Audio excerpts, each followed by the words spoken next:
গাজাবাসীর জীবনে যেন সুখ নামের শব্দটি নেই।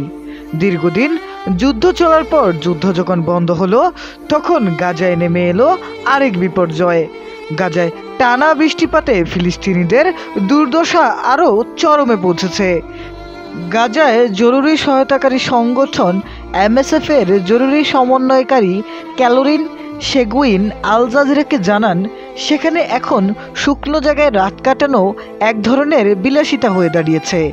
সেগুন বলেন, আমরা গতকাল বুঝতে পারলাম গাজায় শুকনো স্থানে রাত কাটানো এখন সত্যিকার অর্থে একটি বিলাসিতা। অনেক মানুষ রাতে বন্যার পানিতে ঘুম ভেঙে আতঙ্কিত হয়ে উঠেছেন, তারা আবার ঘুমাতে পর্যন্ত ভয় পাচ্ছিলেন। তিনি আরও জানান, সব কিছু ভিজে গেছে, প্রচণ্ড ঠান্ডা, এ তো মাত্র শীতের প্রথম দিক। আগামী 3 মাসে পরিস্থিতি আরও কঠিন হবে।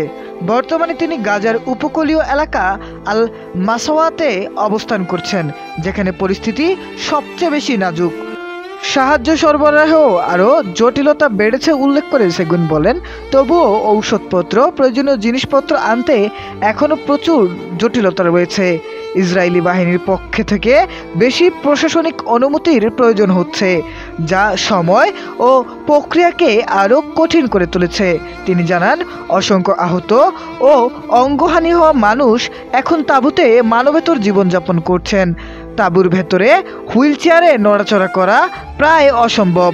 এতে তাদের ক্ষত সংক্রমণের ঝুঁকি ভয়ঙ্করভাবে বাড়ছে।